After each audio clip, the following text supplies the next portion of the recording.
কোচবিহারে প্রকাশ্যে একেবারে শুট আউটের ঘটনা, তৃণমূল কর্মীকে লক্ষ্য করে প্রকাশ্যে গুলি চালানোর ঘটনা। আর এই ঘটনার প্রতিবাদে বিজেপিকে কাঠগড়ায় তুলে পথে প্রতিবাদী তৃণমূল কংগ্রেস। পাল্টা বিজেপি রহস্যের গন্ধ পাচ্ছে। ইতিমধ্যে কোচবিহার উত্তরের বিধায়কের ছেলে আর গাড়ি চালককে গ্রেফতার করা হয়েছে।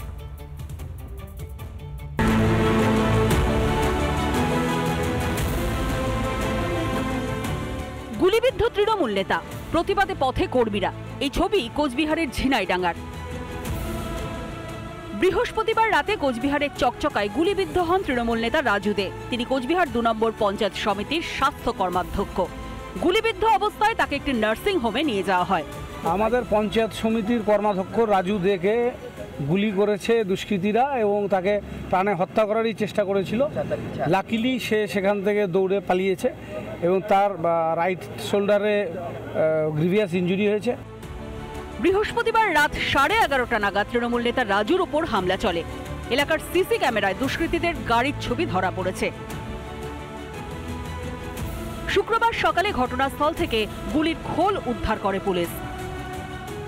দুজনকে গ্রেফতার করেছি। আমরা একটি কমপ্লেন্টও পেয়েছি যেখানে 4 জনের নাম রয়েছে। তার মধ্যে 2 জন আমরা অলরেডি গ্রেফতার করেছি, বাকি 2 জনের খোঁজ চলছে। অভিযুক্ত গাড়িটাই করে তারা গিয়ে গুলি চালিয়েছিল, সেই গাড়িটিকেও আমরা বাজেয়াপ্ত করেছি।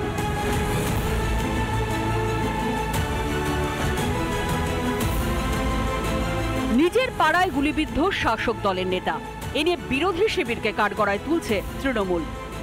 সম্পূর্ণভাবে দায়ী কোচবিহার উত্তর বিধানসভার বিজেপি বিধায়ক সুকুমার রায়।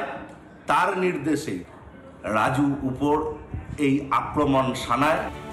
কোচবিহারে কানপাত্রে তৃণমূলের কোন দলের কাহিনী শোনা যায়। পঞ্চায়েত ভোটের সময় যা প্রকট হয়েছিল, আর পঞ্চায়েত সমিতির কর্মাধ্যক্ষর ওপর হামলা সেই ঘটনার জেরেই নয়তো। এর পেছনে চক্রান্তের গন্ধ পাচ্ছে বিজেপি। যে গুলির ঘটনা ঘটেছে তার সঙ্গে ভারতীয় জনতা পার্টি কোনোভাবেই যুক্ত নাই। কিভাবে ভারতীয় জনতা পার্টি কর্মীদের ফাঁসানো যায় তার চেষ্টা তৃণমূল সর্বতভাবে করছে। কয়েকটি জনতা পার্টি খুনের রাজনীতিতে বিশ্বাস করে না, আর এটা নিজেদের গোষ্ঠীদ্বন্দ্ব। শাসক দলের গোষ্ঠীদ্বন্দ্বই হবে। বিজেপিকে মেরে কোচবিহারে কিচ্ছু রাখেনি।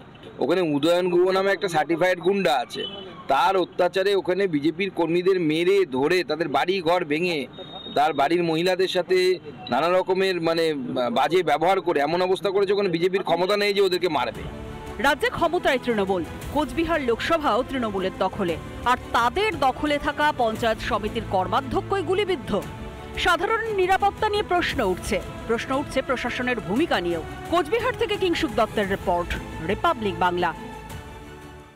নানা ধরনের কন্টেন্ট দেখার জন্য লাইক করুন, শেয়ার করুন আমাদের ফেসবুক পেজ, সাবস্ক্রাইব করুন আমাদের ইউটিউব চ্যানেল।